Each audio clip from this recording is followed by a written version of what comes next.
ఇక దీని గురించి మరింత వివరణ ఇవ్వడానికి ఆధ్యాత్మికవేత్త బ్రహ్మశ్రీ బాలచంద్ర శర్మ ఉన్నారు. సో ఆయనతో మాట్లాడదాం. బాలచంద్ర శర్మ గారు, నమస్తే గురుగారు. నమస్కారం అండి. పూరి జగన్నాథుని రథయాత్రకి సంబంధించి ఏదైతే శ్రీ మహావిష్ణువు అవతారమైన ముఖ్య అవతారాల్లో ఒక అవతారమైన పూరి జగన్నాథుని రథ విశిష్టత గురించి, ఆలయ ప్రాముఖ్యతను గురించి, భక్తులు ఎలాంటి సమయంలో అక్కడ ఎలాంటి పూజలు చేయాలి, ఎలాంటి నియమాలు పాటించాలి, ఇవన్నీ మాకు తెలియజేస్తారా? ఈ యొక్క పూరి జగన్నాథ ఆలయం విశేషంగా 12వ శతాబ్దానికి సంబంధించినటువంటి రాజవంశీకులు చేయించారండి. ఇంతకుముందు మీరు అది కూడా వివరణలో చెప్పారు. అయితే ప్రత్యేకంగా ఏమిటంటే అక్కడ రథయాత్ర జరిగినప్పుడల్లా కూడా అక్కడ స్వామివారి యొక్క రథంలో బంగారు చీపులతో ఇప్పటికీ వారి యొక్క వంశీకులే ఊడవడం అనేటువంటిది జరుగుతుంది.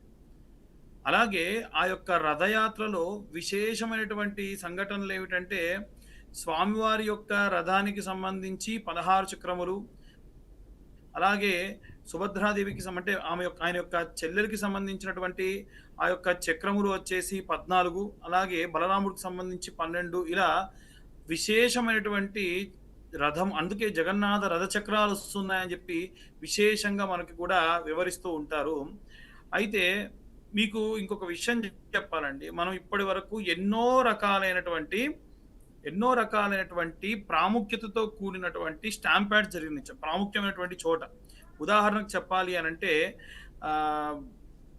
మన కుంభమేళాలో కానివ్వండి, అలాగే మొన్న బెంగళూరులో జరిగినటువంటి కానివ్వండి, కానీ ఇప్పటి వరకు ఇన్ని వందల సంవత్సరాల నుంచి రథయాత్ర జరుగుతుంది, కానీ అక్కడ ఎవరైనా సరే తొక్కిసలాటలో మరణించినటువంటివి ఎక్కడ కూడా లేదు.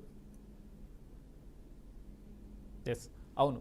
అయితే ఇక్కడ ఈ పూరి స్వామి వినిపిస్తుందా? వినిపిస్తుందని చెప్పండి. ఇక్కడ ఏదైతే రథయాత్రకి సంబంధించి మొదట ఎలా ప్రారంభమైంది, ఈ రథయాత్రకి సంబంధించి మూలం ఎక్కడ ఉంది, ఎక్కడి నుంచి దేనికి సంబంధించి రథయాత్ర మొదట జరిగింది, దానికి సంబంధించి చెప్తారా?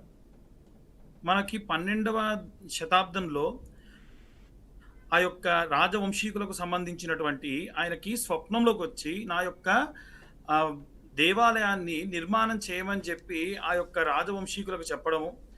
ఆ తరువాతకి ఆయన ఎంతో విశేషంగా ఆయన యొక్క తరం నుంచి ప్రారంభిస్తే ఆయన మనవళ్ళ తరం వరకు కూడా, అంటే భీమ్దేవ్ అనేటువంటి వారి యొక్క మనవళ్ళ వరకు కూడా, అంటే 15 నుంచి 25 సంవత్సరాల పాటు ఆ దేవాలయాన్ని నిర్మాణం చేయడం జరిగింది. ఇక్కడ ఒక ఇంట్రెస్టింగ్ అయినటువంటి విషయం ఏంటంటే, మరి దేవాలయం నిర్మాణం అయితే జరుగుతుంది కానీ మరి దేవాలయానికి విగ్రహం కావాలి కదా అని చెప్పేసి అక్కడ దగ్గరలో ఉన్నటువంటి అడవి ప్రాంతంలో కొన్ని వేల సంవత్సరాల నుంచి ఎప్పటి నుంచో స్వామివారి యొక్క నీలి వర్ణంలో ఉండేటువంటి స్వామివారి యొక్క శిల్పం అనేటువంటిది ఉంది. అక్కడ ఉన్నటువంటి కొండ జాతి వారి నుంచి ఆ యొక్క సేవలు అందుకుంటూ ఉంది. ఈ రాజుగారు ఏమనుకున్నారంటే ఎట్లయినా సరే ఆ విగ్రహాన్ని తీసుకొచ్చారని చెప్పి అక్కడ ఆ కొండ జాతికి సంబంధించిన రాజు విశ్వావసు ఆయన పేరు, అక్కడి నుండి ఆ యొక్క విగ్రహాన్ని తీసుకొస్తే మరుసటి రోజు వెంటనే ఆ యొక్క విగ్రహం మళ్ళీ అక్కడి నుంచి వెళ్ళిపోయి ఆ యొక్క ఎక్కడి నుంచి తీసుకొచ్చారో అక్కడికి వెళ్ళిపోవడం జరిగింది. ఎందుకు ఇలా జరిగింది అని అంటే స్వామివారు మళ్ళీ స్వప్నంలో కనిపించి ఏం చెప్పారంటే, నేను మిమ్మల్ని దేవాలయ నిర్మాణం చేయమని చెప్పాము కానీ ఈ విగ్రహం నన్ను పలానా చోటు నుంచి తీసుకురమ్మని చెప్పలేదు అని చెప్పి స్వామివారు మళ్ళీ చెప్పడం. ఎంతో ప్రత్యేకంగా స్వామివారు ఏం చెప్పారంటే, ఒక తుమ్మముద్దు రూపంలో నేను సముద్రంలో కొట్టుకొని వస్తాను, దానితోని మీరు నా యొక్క విగ్రహాన్ని చెక్కించండి అని కూడా చెప్పడం జరిగింది. ఆ యొక్క తుమ్మబొద్దు వచ్చిన తర్వాత ఎంతో మంది శిల్పులు ఆ యొక్క ఉలితోని చెక్కడానికి ప్రయత్నించినా గానీ అది అందులోకి దిగేదే కాదట. అప్పుడు దేవతలందరికీ కూడా శిల్పి అయినటువంటి దేవశిల్పి విశ్వకర్మ వచ్చి తాను మారువేషంలో వచ్చి నేను యొక్క విగ్రహాన్ని చెక్కడం ప్రారంభిస్తాను, కానీ నాకు ఒక రాజప్రాసాదాన్ని ఇవ్వండి, అక్కడి నుంచి చెక్కడం ప్రారంభిస్తాను, నా యొక్క శిల చెక్కేటప్పుడు ఎవ్వరు కూడా చూడకూడదు, కాబట్టి ఎవరైనా వస్తే మధ్యలోనే నేను ఆపేస్తాను అని చెప్పారు. రాజుగారికి వారమైంది, 2 వారాలైంది, 3 వారాలైంది, 3 నెలల పాటు సాగుతున్నా ఇంకా గూడా చెక్కుతూ ఉన్నారేమిటని చెప్పేసి భటుల్ని పంపించి నిద్రాహారాలు గూడా పంపియలేదని జెప్పేసి అక్కడికి వెళ్లి తెరిచి చూడగా ఆ యొక్క దేవశిల్పి అదృశ్యమైపోయి స్వామివారి యొక్క సహోదరుడు, బలభద్రాదేవి ముగ్గురి యొక్క శిల్పాలు గూడా సగం వరకే వచ్చి ఆగడం జరిగింది. అప్పటి నుండి ఇప్పటి వరకు గూడా అంటే అదే రీతిలో శిల్పాలు అక్కడ రథయాత్రలో స్వామివారిని, అమ్మవారిని అంటే ఎక్కడ గూడా మనకి శ్రీదేవి, భూదేవి సహితంగా ఉంటారు. కానీ ఇక్కడ మాత్రం అన్న, చెల్లెళ్ళు అందరూ గూడా అంటే అన్న, తమ్ముడు, చెల్లెలు ముగ్గురు గూడా ఉంటారు. బలరాముడు, కృష్ణ పరమాత్మ అలాగే సుభద్రాదేవి. కాబట్టి ఎంతో విశేషమైనటువంటి క్షేత్రం. ఇంకొక విషయం గూడా చాలా మందికి తెలియదండి. ఏమిటంటే మనందరికీ తెలిసినటువంటి ఈ యొక్క కాలజ్ఞానం అంటూ ఉంటాం గదా! అక్కడి యొక్క కాలజ్ఞానంలో గూడా రాసుంది. దేశంలో ఏవైనా విపత్కర పరిస్థితులు జరిగినప్పుడు గరుడ పక్షి వచ్చి ఆ పైన ఉన్నటువంటి ఆ యొక్క ధ్వజములలో నుంచి ఒక జెండాను తీసుకొని అపసవ్య దిశలో గనక ప్రదక్షిణ చేస్తే ఆ సంవత్సరం ఏదైనా ప్రమాదం జరగబోతుంది అని. ఈ సంవత్సర ప్రారంభంలోనే ఆ యొక్క పరిస్థితి జరిగింది. అది క్లియర్‌గా చాలామంది శుభమని కొంతమంది, అశుభమని కొంతమంది అన్నారు. కానీ ఆ యొక్క పూరీ జగన్నాథుని యొక్క కాలజ్ఞానంలో గూడా విశేషంగా ఈ జరగబోయేటువంటి సంఘటనల గురించి విశేషంగా చెప్పారు. ఎలా చెప్పారనంటే, ఆకాశ మార్గమునందు అగ్నికిలలు ప్రజ్వలిస్తాయి అంటే, మనమందరం ఏమనుకున్నారంటే చాలా మంది వరకు రాకెట్ లాంచింగ్, బ్లాస్టింగ్ ఏదో జరుగుతుందనుకున్నారు. కానీ ఈ ఏరోప్లేన్‌కి సంబంధించినటువంటి క్రాష్ జరగడం మాత్రం జరిగింది. కాబట్టి ఆ దేవాలయం గురించి మాట్లాడుకుంటూ వెళ్తే ఎన్నో విశేషాలండి. ఆ రథయాత్రలో భాగంగా అమ్మవారిని, స్వామివారిని తీసుకొని వెళ్లి కొన్ని రోజుల పాటు అక్కడ ఒక వారం రోజుల పాటు అక్కడ దగ్గరలో ఉన్నటువంటి ఒక ఆలయం దగ్గర ఉంచడము. అలాగే అక్కడ మనందరికీ కూడా తెలవని విషయం ఏంటంటే ఒరిస్సా లాంటి ప్రాంతంలో దగ్గరగా 185 రకాలైనటువంటి బియ్యపు గింజలు పండుతాయి. దాంట్లో అత్యంత శ్రేష్టమైన, నాణ్యమైన 58 లేదా 54 అనుకుంటా. అన్ని రకాలైనటువంటి నైవేద్యాలు నిత్యము గూడా ఆ యొక్క పూరీ జగన్నాథుని దగ్గర నివేదన చేయడం జరుగుతుంది. ఆ నివేదన గూడా కింది నుంచి పైదాకా 11 కుండలు పెడితే మొదలు పైన ఉడికిన తర్వాతకి కింద ఉన్నది ఉడకడం జరుగుతుంది. ఇన్ని ప్రసాదాలు పెడతారు గదండీ! మీరు ఇంత ప్రసాదాన్ని పంచుతారా అంటే దాన్ని ఎండబెట్టి మరీ కూడా ఈ యొక్క ప్రసాదాన్ని భక్తులందరికీ గూడా పంచడం జరుగుతది. కాబట్టి ఇంకా ఎన్నో రకాలండి. మాట్లాడుకుంటూ పోతే స్వామివారి గురించి మాట్లాడడానికి మనకి ఈ రోజు, ఈ వారం గూడా సరిపోదు. అంత గొప్ప, అంత విశేషమైనటువంటివి ఆ యొక్క పూరీ జగన్నాథుని యొక్క క్షేత్రములో, ఆ రథయాత్రలో జరగడం జరుగుతుంది. స్వామి ముఖ్యంగా పూరి జగన్నాథుడి రూపం ఏదైతే శ్రీకృష్ణ మహాత్ముడు శ్రీకృష్ణుడి రూపంగా మనం చూస్తాము. అయితే శ్రీకృష్ణ పరమాత్ముడు ఆయన ప్రేమించిన రాధాదేవి కోసం ఏదైతే బాధతో, విరహంతో ఆయన నిద్రపోయినప్పుడు ఈ రూపం ఇలా మారిందని చెబుతుంటారు. దానికి సంబంధించిన కథ ఏంటి? లేదండి. అంటే మనకు పూరీ జగన్నాథుని యొక్క క్షేత్రం గురించి ఎన్నో రకాలైనటువంటి ఇతిహాసాలున్నాయి. మనకు చాలామంది అంటారు, ఎక్కడుంది పూరీ జగన్నాథుని గురించి అంటారు. బ్రహ్మ పురాణంలో, బ్రహ్మ వైవత్సవ పురాణంలో, అలాగే బ్రహ్మాండ పురాణంలో కూడా వీటి గురించి చెప్పడం జరిగింది. ఇక్కడ ఎక్కడా లేనటువంటి విధంగా కేవలం ఈ యొక్క ఒరిస్సాలోని పూరీలోనే ఈ స్వామివారు వెలిసేదానికి కాను విశేషమైనటువంటి సత్ఫలితాలు ఉన్నాయి. ఎలా చెబుతారంటే, స్వామివారి యొక్క హృదయం అంతా కూడా రాధాదేవి ఎప్పుడు నిండి ఉంటుంది కాబట్టి అక్కడ ఉండేటువంటి బ్రహ్మ పదార్థం అంటారు. ఆ బ్రహ్మ పదార్థం శ్రీకృష్ణ పరమాత్ముడి యొక్క హృదయము కాబట్టి కొంతమంది ఏమిటంటే రాధను చూసిన తర్వాతకి ఆ విరహంతో ఉన్నటువంటి రూపంగా స్వామివారిని పెట్టారని అంటారు. కానీ అది ఎక్కడ కూడా ఏ పురాణాల్లో కూడా ప్రస్తావించినట్టుగా లేదు.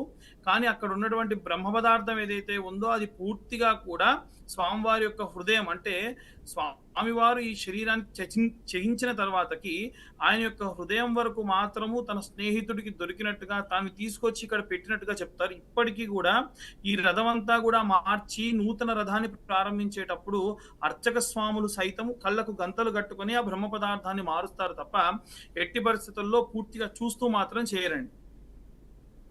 అయితే ఇక్కడ మూల విరాట్ విగ్రహాలని నేరుగా ఎక్కడా లేని విధంగా రథాల మీద ఊరేగించడానికి కారణాలేంటి? ముఖ్యంగా రథయాత్రలకు సంబంధించి నందిఘోషు, తాళధ్వజ, దర్పదళం ఈ రథాలకి సంబంధించిన ప్రాముఖ్యతలు. మనకి సాధారణంగా ఏంటంటే అండి, ఈ రథాలకు సంబంధించి సంఖ్యాశాస్త్ర పరంగా అంటే స్వామివారికి, అమ్మవారికి సంబంధించినటువంటి జగన్నాథుని రథమొచ్చేసి 18 చక్రాలతోని, బలభద్ర దేవికి సంబంధించినటువంటివి 16 చక్రములతోని, బలభద్రుడి యొక్క రథములు 16 చక్రములతోని, అలాగే సుభద్రాదేవికి సంబంధించినటువంటి చక్రాలు 14 చక్రములతోని ఉంటుంది. అయితే ఈ యొక్క రథానికి సంబంధించి ఆధ్యాత్మికమైనటువంటి పురాణ ఇతిహాసాలకు సంబంధించినటువంటి విషయానికి వస్తే, ప్రారంభ దశలో ఆ రాజు యొక్క వంశీకులు ఎవరైతే ఉన్నారో, ఆ గాంగేయ వంశీకులకు సంబంధించినటువంటి ఆహ్, ఈ యొక్క రాజవంశీకులు ఎవరైతే ఉన్నారో, వారికి సంబంధించి ఏదైతే ఒక తుంగ ముద్ద వచ్చాయని చెప్పారు గదండీ! మొదలే జెప్పాను నేను. ఆ వచ్చిన విధముగా వచ్చినటువంటి ఆ పదార్థంతోనే ఆ యొక్క 3 చక్రాలు గూడా విడివిడిగా ఈ యొక్క చెక్కడం గాని, చేయడం గాని జరుగుతుంది. అయితే చాలామంది ఏమిటి అంటే ఈ రథాలు అప్పటినుంచి అలాగే ఉన్నాయా? ఈ రథాలని ఆహ్, ఏవి మార్చకుండా ఎలా ఉంటుంది? ప్రతిసారి గూడా ప్రతిసారి ఈ యొక్క రథయాత్ర జరిగినప్పుడు కూడా ఈ నందిఘోష్‌లో తాళధ్వజ ఈ యొక్క రథములు ఏవైతే ఉన్నాయో, అవన్నీ గూడా మళ్ళీ తయారు చేయడం జరుగుతది. 3 విడివిడి రథాలు. చాలామంది ఏమిటంటే పాత రథాలే అలాగే ఉంటూ ఉన్నాయేమో అని అనుకుంటూ ఉంటారు. కానీ కాదండి. ఖచ్చితంగా ఈ రథాలు 3 గూడా ఈ రాజవంశీకులు ఎవరైతే ఉన్నారో వారప్పటి నుండి గూడా ఎలా అయితే వంశపారంపర్యంగా ఆ యొక్క వంశీకులొస్తున్నారో, అప్పుడు ఎలా అయితే ఈ యొక్క రథాలన్నీ గూడా చేయడం జరుగుతుందో, అదే విధంగా ఘనంగా ఈ యొక్క పూరీ జగన్నాథ్ యొక్క రథయాత్రలో భాగంగా ఆ రథములు మార్చి, మార్చి చేయడం జరుగుతుంది. ఆ రథాలన్నీ కూడా అప్పటి శైలిలోనే ఉంటాయి. అంటే వేరే, వేరే ఎక్కడ చూసినా రథాలు మారుతూ ఉంటాయి. కానీ ఇక్కడ మాత్రం ఆ కళింగ శైలిలో ఉన్నటువంటి ఆలయ నిర్మాణం ఎలా అయితే ఉంటుందో, అలాగే ధ్వజముల యొక్క నిర్మాణం కూడా ఉంటుంది. అయితే శ్రీకృష్ణ పరమాత్ముడు ఆయన అన్న బలభద్రుడు, సోదరి సుభద్రలకు సంబంధించిన కథ ఏమిటి? అంటే ఈ రథయాత్రకి ఇతిహాసంలో శ్రీకృష్ణ పరమాత్ముడు సుభద్రాదేవికి, బలరామకృష్ణుడికి దీనికి గల సంబంధాలేంటి? అంటే ప్రత్యేకమైనటువంటిది ఏమిటంటే అండి, బలరాముడు మనకు ఉన్నటువంటి భారతంలో చూసుకున్నా గాని, ఎక్కడ చూసుకున్నా గాని ఆహ్, కౌరవుల వైపు ఎవరు నిలబడతారు? పాండవుల వైపు ఎవరు నిలబడతారు అన్నప్పుడు, శ్రీకృష్ణ పరమాత్మ ఏమన్నారంటే, "నా సైన్యమంతా గూడా నీకిచ్చేస్తా. నా సైన్యం గావాలా? నేను గావాలని" దుర్యోధనుడిని అడిగారు. అప్పుడు ఆయనేమన్నారంటే, "నువ్వెందుకు బావ? నీ సైన్యం ఉంటే చాలు" అని. కానీ ఏమిటి ఆయనే పెద్ద సైన్యం అన్నమాట. కాబట్టి అలాగే ఈ యొక్క బలరాముడి దగ్గరికి వెళ్ళేసరికి ఎప్పుడైతే శ్రీకృష్ణుడు ఖచ్చితంగా పాండవుల వైపు ఉన్నాడు అంటే, నన్ను మళ్ళీ వచ్చేసి కౌరవుల వైపు ఉండమంటారన్న సంగతి బలరాముడికి ముందే తెలుసు. కాబట్టి ఆయన ఏం చేశారంటే, నేను పూర్తిగా తీర్థయాత్రలు చేయడానికి వెళ్తున్నాను. కాబట్టి నేను మాత్రం ఈ యొక్క కురుక్షేత్రంలో పాల్గొనను అని చెప్పారు. ఎందుకంటే బలరాముడే గనక ఉంటే, శ్రీకృష్ణ పరమాత్ముడు ఇద్దరు గనక ఒకవైపు ఉండి ఉంటే, కౌరవ సైన్యం అంతా కూడా ఒక్క రోజులో ఆగిపోతుంది. కాబట్టి ఎన్నో నాటకీయమైనటువంటి జగన్నాటక సూత్రధారి ఆయన. కాబట్టి అంత విశేషంగా ఆయన వేరు, బలరాముడు వేరు కాదు. మనం ఉన్నటువంటి పురాణాలన్నీ చూసుకుంటే రాముడు, లక్ష్మణుడు. అలాగే శ్రీకృష్ణ పరమాత్మ, బలరాముడు. శ్రీ విష్ణువు ఎలా అయితే ఆ యొక్క శేషనాగు పైన పవలించుంటాడో, ఆయన కింద ఉన్నటువంటి ఆ యొక్క సహస్రఫణములే ఆయన యొక్క సహోదరుడు. కాబట్టి ఈయన వేరు, ఆయన వేరు కాదు. ఎప్పుడు ఇదే విధంగా ఉండాలి అనేటువంటిది స్వామివారి యొక్క వాంఛ, స్వామివారి యొక్క కోరిక. అన్ని చోట్ల అందరూ ఉంటారు. అమ్మవార్లతోని నా ప్రతిష్ఠ చేస్తారు. కానీ నా చెల్లెతో, నా అన్నతో నాకంటూ ఒక దేవాలయం ప్రత్యేకంగా ఉండాలి. అది ప్రపంచంలో ఇంకెక్కడా ఉండకుండా ఉండాలనేటువంటి విధంగా ఈ యొక్క పూరీ జగన్నాథుడి యొక్క దేవాలయ నిర్మాణం అనేటువంటిది జరిగింది. అయితే ఆలయంలో విగ్రహము రూపానికి సంబంధించి ప్రత్యేకత, ఇది పూరి జగన్నాథుని శ్రీకృష్ణ పరమాత్ముడి రూపము ఇక్కడ ప్రత్యేకంగా ఉంటుంది. పూరి జగన్నాథుని రూపంలో ఎందుకు అలాగా ఆ విగ్రహం అలాగా ప్రత్యేకంగా ఉంటుంది?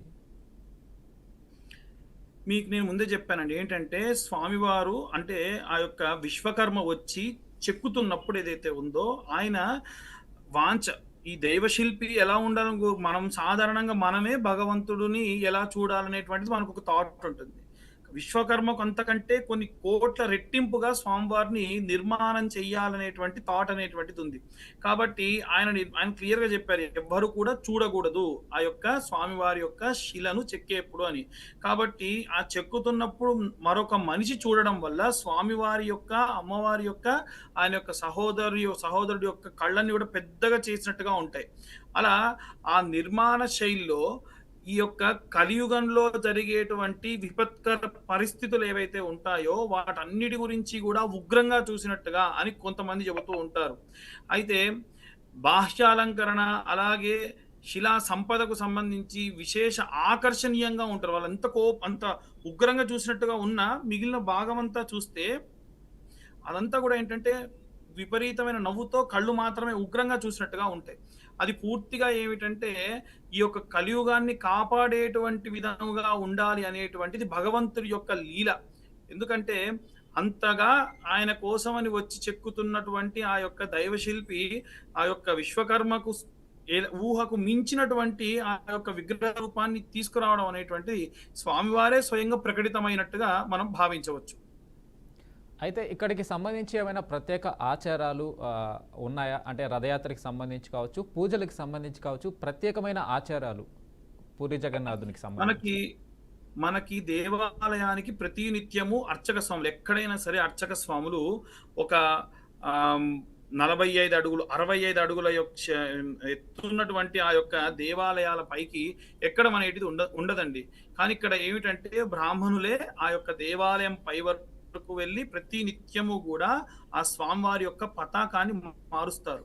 ఇక్కడ చాలా మందికి తెలవనటువంటిది ఏమిటంటే ఉన్నటువంటి పురాణ ఇతిహాసాల ప్రకారంగా ఈ యొక్క స్వామివారి యొక్క ఆ పతాకము గనక ఒకరోజు మార్చకుండా ఉన్నా సరే 18 రోజుల పాటు ఈ యొక్క దేవాలయాన్ని మూసివేశారట. గతంలో కూడా ఇలా జరిగింది కొన్ని వందల సంవత్సరాల క్రితం. కాబట్టి ప్రత్యేకంగా చాలా మందికి ఈ విషయం తెలీదు. ఎన్నో చోట్ల ఎన్నో చెప్తూ ఉంటారు గానీ, స్వామివారికి సంబంధించినటువంటి విషయానికి వస్తే చాలా మందికి ఈ విషయం తెలీదు. ఎందుకంటే స్వామివారు చాలా విశేషం. ఆయనకున్న ఆచార వ్యవహారాలు కూడా అంతే విశేషం. అలాగే అక్కడున్నటువంటి భక్తురాలు ఒక ఆమె ఉంది. ఆమె ఏమిటంటే స్వామివారికి నిత్యం నైవేద్యం పెట్టేదట. ఒకానొక రోజున ఏమైందంటే స్వామివారికి నైవేద్యం బాగుందో లేదో అని చెప్పేసి రుచి చూసి పంపిద్దామని పంపిస్తూ ఉంటే అక్కడ ఉన్న అర్చక స్వాములకు తెలిసి ఇక రేపటి నుంచి తన యొక్క నైవేద్యం రాకూడదు అంటే తను ఎంతో రోధిస్తూ కఠినమైన ఉపవాస దీక్షలు చేస్తూ స్వామివారి దగ్గర ఏడిస్తే ఇప్పటికీ మొట్టమొదటి నైవేద్యం తన దగ్గర నుంచే రావాలి అని అక్కడున్న అర్చక స్వాములు అందరి స్వప్నంలోకి వచ్చి మరీ చెప్పడం జరిగింది. ఎక్కడా లేని విధంగా బంగారు చీపురుతో రథాన్ని ఊడవడము, బ్రహ్మ పదార్థాన్ని మార్చడము, ఇన్ని రకాలైనటువంటి నైవేద్యాలను వండడము, ఆ నైవేద్యం వండేటప్పుడు రంగు, రుచి, వాసన ఏవి కూడా ప్రకటితము కాకపోవడము, స్వామివారికి నైవేద్యం పెట్టిన తర్వాతకే ఆ యొక్క నైవేద్యం అనేటువంటిది అసలైనటువంటి దానికి రావడము, ఇదంతా కూడా పూర్తిగా ఏమిటంటే స్వామివారి యొక్క ప్రత్యేకమైనటువంటి లీలలో భాగమే. అలాగే మనకు జరిగేటువంటి ఎన్నో రకాలైనటువంటి విపత్కర పరిస్థితులను కూడా ఎప్పుడూ కూడా పూరీ క్షేత్రం ఏదో రకంగా మనల్ని వార్నింగ్ చేస్తూనే ఉంటుంది.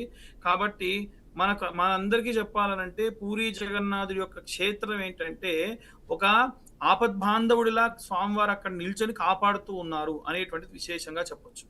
ఓకే, థ్యాంక్ యూ స్వామి. మీ పూజలకు సంబంధించి పూరి జగన్నాథునికి సంబంధించి పూర్తి వివరాలు అందించినందుకు మీ కృతజ్ఞతలు.